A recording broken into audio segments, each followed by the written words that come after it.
News.mc on Monaco Info is brought to you by Monaco Legend Properties.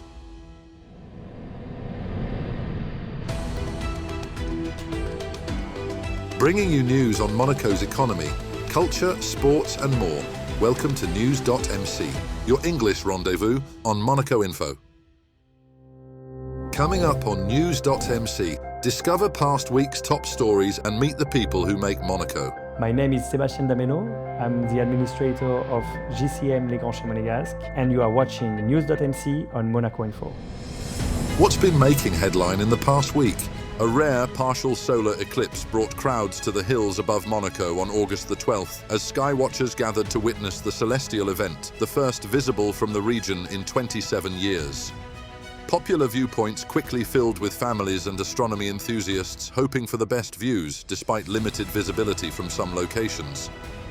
Many combined the occasion with picnics while enjoying the unusual spectacle before the sun disappeared behind the mountains. Although the eclipse's maximum phase was obscured locally, spectators still left delighted after experiencing a memorable event. Monaco unveiled draft legislation on August the 13th to regulate crypto asset service providers, reinforcing the Principality's commitment to financial security while supporting innovation. The proposed reforms form part of a broader effort to modernize Monegasque law in response to the rapid growth of digital assets, with a strong emphasis on compliance and anti-money laundering standards. Rather than adopting a one-size-fits-all approach, the legislation has been tailored to Monaco's specific legal and financial environment. Further details on the proposed framework are available through the Prince's government. Monaco's Museum of Prehistoric Anthropology is taking visitors on a journey through 7 million years of human evolution with its exhibition From Toumaï to Sapiens. Running until October 15th, the interactive display explores the story of humanity from Toumaï, one of the earliest known human ancestors, to modern Homo sapiens, which emerged around 300,000 years ago. Featuring fossils, artifacts and educational exhibits, the exhibition highlights nearly 30 known species discovered across Africa, Europe and Asia. Open daily from 9 a.m. to 6 p.m., it offers an engaging exploration of humanity's extraordinary evolutionary history. As Monaco's nightlife reaches its summer peak, the Be Safe Association is helping more than 1,000 people each month get home safely after a night out. 2 free shuttle services operate from Wednesday to Sunday between midnight and 5:30 a.m., covering Monaco and neighboring French communes. Working closely with bars, clubs and valet services, Be Safe transports intoxicated passengers while their vehicles remain securely parked until the following day. Founded by Camille Gottlieb after the tragic loss of a friend, the initiative continues to promote responsible nightlife and prevent drink driving. The Academy of Motion Picture Arts and Sciences has shared rare archive material offering fresh insight into Grace Kelly's remarkable Hollywood career. Preserved among the Academy's vast film collections are personal letters, photographs and production documents spanning her years in cinema and life after becoming Princess of Monaco. The archives reveal her close relationship with Alfred Hitchcock, her reflections on leaving acting following her 1956 marriage to Prince Rainier III, and her decision to decline later film roles. The collection also celebrates her enduring influence from her Oscar-winning performance in The Country Girl to the lasting impact of her style and philanthropic legacy. Monaco's bathing waters undergo rigorous weekly testing throughout the summer to ensure they remain safe for residents and visitors. Every Monday, the Environment Department collects 6 water samples from the Principality's 5 supervised bathing sites, measuring temperature, pH, salinity, and other physical and chemical indicators in accordance with European standards. Laboratory analysis also screens for bacteria including E. coli, Enterococci, and intestinal streptococci, which could indicate contamination and pose a risk to public health. Officials say Monaco's seawater quality is consistently excellent, with only occasional and short-lived changes following periods of heavy rainfall. Results are available within 24 hours, allowing authorities to respond quickly if necessary and ensuring swimmers can continue to enjoy the Principality's beaches with confidence throughout the summer season. The Museum of Old Monaco is enjoying renewed success following its reopening 2 months ago after several years of closure and extensive renovation. Located on the rock, the museum has already welcomed 1,767 visitors from 40 countries. Across 2 floors, its collection of paintings, engravings, maps, and historic objects explores Monegasque history, traditions, and everyday life. Particular emphasis is placed on the Monegasque language and the writers who helped preserve it, including Louis Notari. Organizers say visitors have shown considerable interest in discovering Monaco's lesser-known heritage. The 21st Palermo to Monte-Carlo race began on August the 18th, with 45 yachts racing from Sicily to the Principality. Among the favorites was Blackjack 100, the 30.5-meter maxi skippered by Monaco's Tristan Lebrun, who was seeking a third victory with his 18-strong crew. Changeable winds made tactical decisions crucial, with conditions favoring a route west of Corsica towards the Strait of Bonifacio. Also aboard was 20-year-old Julio from Yacht Club de Monaco's sports section, gaining valuable experience aboard one of the world's leading offshore racing yachts. Blackjack 100 went on to take line honours, crossing the finish in Monaco at 12:07 on Thursday the 20th of August after 47 hours and 27 minutes at sea. The remainder of the fleet continued to arrive on Thursday evening and Friday. We will have the full results in the next episode. Next up, our exclusive interview with the personalities making the Principality.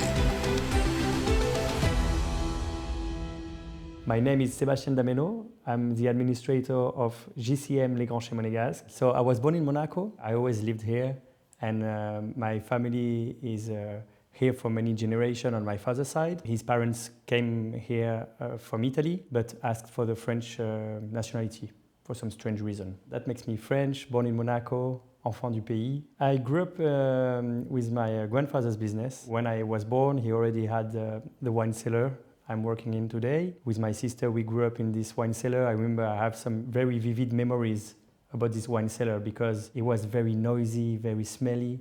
At the time, we were aging wine still. I remember also old people from the neighborhood coming with these 5 liters, 10 liters, to take the wine from the big barrels. I think a bit like Obelix, I was born into it, It played a big role in my childhood. I didn't know I was going to do that, but I knew that from a young age I loved wine. I loved also very little to taste the wine in my father's glasses, to smell it. So the smell and the taste came very early. But what I wanted to do when I was young, I think, was more traveling the world, being an explorator, traveling the world, going to meet all the different cultures in the world. And I think that came from a philosophy teacher that I had when I was young, because this teacher was amazing. When you have a teacher when you're young and he's passionate about what he's doing and he transmits his passion. So that was it for me. And then I decided I wanted to travel the world. So I did travel when I was young. When I was young, I started to do some deliveries. Then I was a commercial, and I did some jobs also traveling the world. Then I came back to work as a commercial in the wine cellar 15 years ago, something like this. And at some point, I wanted to create my own companies. With this business, I opened with my wife. I got much more maturity with time, and now I think I was ready, beginning of this year, to come back to work with my grandfather. And this is what I did. When customers, high-end customers are entering the shop, usually if they want Petrus or Mouton Rothschild, bottles of Bordeaux like this, they know they can take 12 bottles, 24 bottles. This we have, this is no problem. We have one of the greatest stock in the region of Grand Cru of Bordeaux. We have more than 3,000 references. The space here is amazing. We actually opened, beginning of the year, a space where you can also taste the different bottles, taste by glass. It's a historical place, so it's very nice to come here, enjoy a nice glass of wine with a history around you. The barrels around are barrels from end of 1800s. And if you come to visit us, you will see on the ground at the back cave, the back wine cellar, we still have this iron metal ring on the ground, and because it was a stables, and the horses were parked there, and they were then delivering the wine through Monaco. So it's a very historical place with one of the greatest stock in the region. So when I was young, I was Bordeaux, because it was my first love was Bordeaux. And then it turned to be Burgundy more. The tannin are a bit softer, it's a bit thinner. Now, I'm really surprised, because for, I think 6 months, I'm back to Bordeaux. 6 months ago, for the New Year's Eve, with a very old friend of mine. I hadn't seen him for many years. And he said, which one you want to drink? Because I know you know your wine. And I'm like,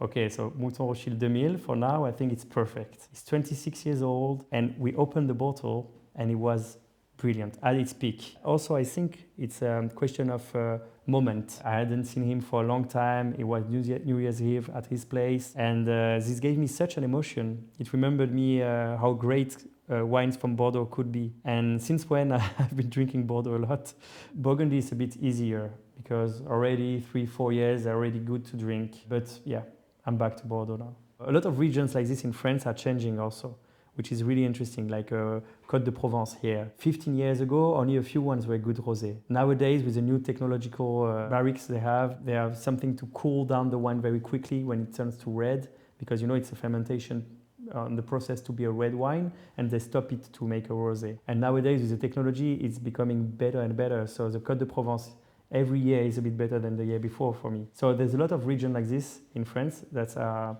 getting better. And yeah, I think the wine, when you take the vines and take it in another country, is going to make something completely different, because the association of the climate with the vine and the work of the vigneron is going to make always a different symphony. So it's very interesting because never 2 times the same thing exactly. So it's also the same with the regions, yeah. It's a great place for culture of wine. What's super interesting is that we have many nationalities here, and the different nationalities drink different wines. But mainly in Monaco, they love great wines, of course, but they also love to be surprised, because many of them have tried everything, and our job is to find new wine that are rising, starting to becoming famous, but not too much, and to make them discover this kind of bottles is very interesting for us. This is our job, and this is where we play a big part also, because it takes a lot of time to encounter all the producers, select the great ones, and this is where our value is also. That's all for today. Thank you for watching News.mc, your English rendezvous on Monaco Info. Discover the full interview and more stories on our websites, News.mc and MonacoInfo.com. Next week we will receive Delia Grace Noble, founder of Noble Monaco and Le Grand Bal des Princes et Princesses. This show is intended to provide a summary of the past week's top stories for the English-speaking audience. For daily and real-time news updates in English, please visit News.mc and subscribe to our free daily newsletter. For French news, visit MonacoInfo.com. This show was brought to you by Monaco Legend Properties.